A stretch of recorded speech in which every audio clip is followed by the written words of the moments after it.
Good day and thanks for joining me on the CRTV on Guest Corner, where we try to get to know more about the status of regional integration in Africa through the eye of the African Continental Free Trade Area. The agreement was signed on March 21st, 2018, and it was the momentous milestone for regional integration in Africa. For us to better understand what the African Continental Free Trade Area is all about, we have Professor Nixon Makareti and Mr. Adeyinka Adeyemi, who are exchanging ideas here in Johannesburg with journalists drawn across Africa. Thanks for joining us. Thank you. There is much talk about the African Continental Free Trade Area today in Africa. What is, in a nutshell, what is it all about? It is an agreement that will eventually interconnect African countries, open up our markets, leverage the 1.2 billion people, the kind of market that is there, so that we have some kind of even sustainable development across the board. It is an agreement that would advance Africa's aspiration towards regional integration. It is an agreement that would reduce to zero over 5, 10, or 15 years the tariff that we pay, so that we can trade more and make more money, and our citizens can really enjoy a high level of livelihood. Yes, 54 out of 55 AU members have now signed the agreement, and only 27 have ratified the agreement. What is holding some African countries back? Yeah, let's not lose sight of the fact that this is a remarkable success. If you look at past history of ratification and signing, it has been very bad. There was a study done by the African Union and African Capacity Building Foundation looking at the trend over 50 years. It was bad.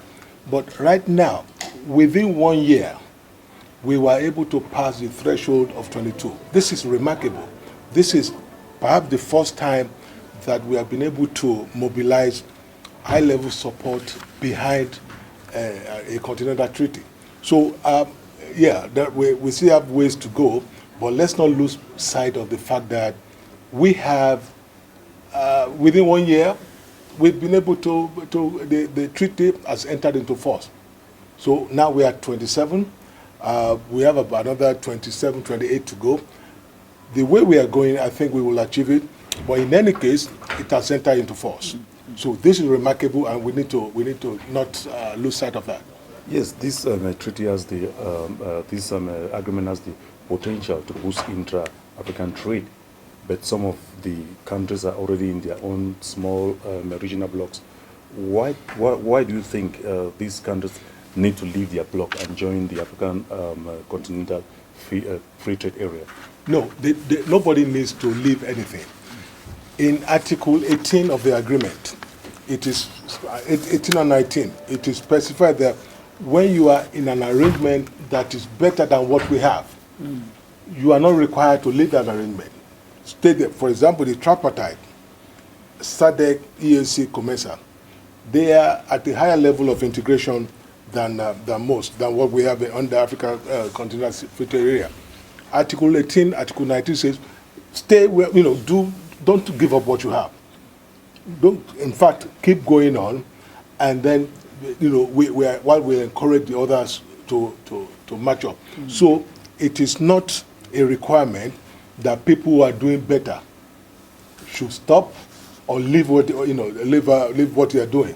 In fact, what it says is that you can build, and I encourage you to check out those articles dealing with most favored nations, preferential trade treatment, and all that. It's specified there. So we are not asking people to leave. We are asking them build on what you have in order to reach a bigger market. 1.2 billion is far more than 20 million. So if you are already doing well, imagine what it is when tariffs are removed, when non-trade barriers are dealt with and removed. Imagine how good you can do. So that's really the whole issue of that we are talking about. Yes, over to you, Prof. The role of the media in helping the people understand this big continental project is very crucial. Correct. As an experienced media person, what are the opportunities and challenges that are there for the media, especially journalists who report on economic issues? You know, what has happened is that the continent, the policymakers have moved on to something that is big. It's the biggest kind of undertaking by the continent, you know, in our history collectively. And I think the African media need to see this as an opportunity for them to become a relevant national institution, and now at a continental level. This is the point where every institution, from legal to anything, to the engineers, to the planners, to the policymakers, to the economists, all of them are rallying to the table to come and show that this is how Africa could work. And the media are no different. First, they have no choice. This matter must be communicated to the whole continent. 1.2 billion people need to know continually and to actually discuss it and to buy into what is going on and to be part of the decision making. This is not something that the media have a choice on, but how nice it is that the media can also see this as an opportunity for them to actually also come and be part of this momentous moment, this life-changing moment for a continent and its people. Here is maybe where there are not challenges, but there are opportunities. The first opportunity is that the policy issues haven't gone very far. As our brother here, Yenka, is saying, things are still at the beginning point, but they're moving. So where there has been already acceptance and everything is moving forward, the media need to be looking at where are we on those issues, what is now happening. They are constituting committees that are going to be discussing deeply and starting to chart the way forward.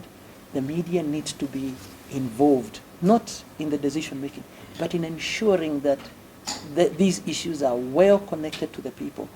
At the end of the day, it is the people who are going to be the ones benefiting, implementing, leaving out this big agreement. So who better to actually, you know, now play what is their role, which is to talk to the African people, than the media?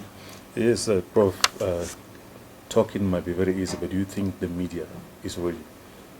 There's 2 points to that. The first is that the African media is already more than a century old, and it has matured. The African media has gone through moments of being tested. I think from the mid-80s, from the early 80s to the mid-90s, when Africa went through a very difficult economic time, when a lot of economies and their policies were failing and there needed to be new, fresh thinking, the media learned that they did not play a very important role. And so the lessons from the failures of the early 80s and up to the mid-90s are now the ones that we have to see the media doesn't let that lesson be repeated. They must come up and be part of the decision-making systems. The second thing about them is that media has changed. Much as that failure may be something to learn from, one of the things that is different is that we now have an explosion of media. We had singular radio stations, singular television stations, maybe 1 or 2 newspapers. Now you cannot even count media. There are hundreds of radio stations in each country. There are multiple television options. There are many online platforms and other forms of media. This is actually an exciting journey to take when you have such abilities when it comes to media infrastructure. Yeah. You know, the thing to also underscore with what Nixon is saying is that the media must rise up to the challenge of clarifying confusion, misinformation, misgivings about this trade agreement. There's nothing to oversell. It sells itself. It's there. The protocols are there. The agreements are there. By July 2021, we should have had all the protocols negotiated and agreed to. Now, the issue about domination, the fear of small countries, the whole issue of trade remedies, and those things are there, but they need to be understood in a way that reflects the reality, not to feed into fears of countries. And this is crucial, and I agree completely with Nixon in that regard. But in order to do that, they also have to understand, the media also have to understand the element, right? Yeah. Which is why we are doing this kind of media workshop. workshop that we are doing across, so that people understand what it is, what it is not, and so that they can then properly communicate that appropriately to levels in government that are making decisions, so that decisions can be grounded in informed, on the basis of good information. You are from Nigeria and I'm from Cameroon, both countries neighbors and the support from Boko Haram, and I'm from the far north. What do you say to journalists in that area? How do they go about covering issues on trade, especially in areas where it's being challenged with Boko Haram attacks, and there are border areas where a lot of regional trade do take place? How do we cover wars? How do we cover conflicts? Things have to be covered. The challenge is to say, is trade going on? Is the spirit of CFTA, African CFTA, well and alive? Are we reporting it properly? The diversion of Boko Haram or insurgency and all that is there, but that is not trade related, is it? They will do whatever it is they want to do. But people, what we are saying is that is the border free? Goods and services, are they moving? Movement of goods and services, are people complying with are they taking advantage of this very important agreement? Is tariff reduced over time as is envisaged? So those are the things.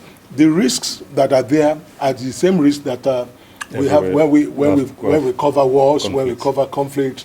It's the same thing. And I agree with Yinka. These risks will come and go. Right now, we may be talking about the risk of insurgencies, and that will go. It will be another one of climate change, and these risks will come and go. The media needs to know what is in this agreement, what is going on for the people whom we report to. The idea is not to just report what's going on at the main cities and what's going on in top government offices. It's also to bring this story home to grandmas, to uncles, to aunties, to families, and what it means for them. And actually to also see that the change that is going to be realized across the continent is actually communicated and is relevant to the people on the ground. So, for example, when you mention maybe one part of Africa may be having some hostilities or tensions, one of the things that could happen is that they may not be able to produce optimally because of this problem.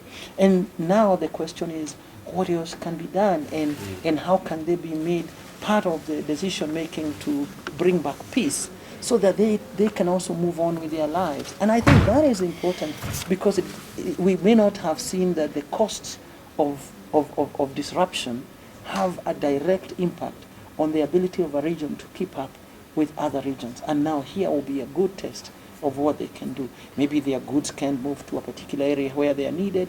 Maybe the prices change. Maybe they suffer, like if it was agricultural goods, they could suffer post-harvest losses because of delays in transportation. These are the things on the ground that the media now should be covering. Yeah, it's a pleasure having both of you on board, and at least it's going to help my viewers in Cameroon to better understand what is the African Continental Free Trade Area. And we also wish that our governments who have signed these agreements, who have ratified, should not just keep them in the cupboards, they should come out and work. And before we go, Prof, I'd just like you to introduce yourself. Who is Professor Nixon? My name is Professor Nixon Karithi. I was born in Kenya, but I live in South Africa. I'm a dual citizen of the two countries. My area is I'm a trainer and a researcher in the area of business, economics, and financial journalism, and and I work a lot with African media on these areas, and it's an area that has emerge. It's a sunrise area in reporting, and it's emerging to be one of the most relevant areas for the African people right now as we see economies expanding and new things happening, and the penetration of both technology and innovation changing people's lives, and the business and financial media is in there. And who is Mr. Adeyinka? Yeah, I'm Yinka DME. I work for the United Nations Economic Commission for Africa. I'm at the Africa Trade Policy Center, and I'm charged principally with the coordinating the AfCFTA forums, regional forums that we're across Africa. We started last year in Lagos. We've done one in Dakar, focusing on Francophone countries. We've done one in Addis Ababa, focusing on the Horn, the countries of the Horn. We are doing one in Southern Africa first quarter next year. We are doing one in Djibouti. So all of these things, all of these forums are addressing crucial elements of African Continental Free Trade Area, the elements that really are causing misunderstanding. We clarify them, we bring the panels together. And so this is what I do. And secondly, I am in charge of customs coordination. Customs coordination, custom harmonization and improvement across Africa, so that we know exactly that if something is moving from here to there in terms of transit, the same rules apply. When this happens, the CFTA is in hand. And you said something lastly, implementation is crucial. Signing is good, ratification is good, but if we don't implement the CFTA, it will go the way of other treaties. So we are committed totally to implementing the CFTA under our principle of leave no country behind. We will not stop until every country ratifies, and then going beyond that, we will not stop until every element of this CFTA is implemented, so that our lives can be better in Africa. Well, thanks for joining us. CRTV News will not stop bringing you information on the African Continental Free Trade Area. When I meet these two key experts next time, we'll talk more about customs and many other issues that have to do with the African Continental Free Trade Agreement. Stay in the company of our programs. Bye-bye. Have a wonderful day.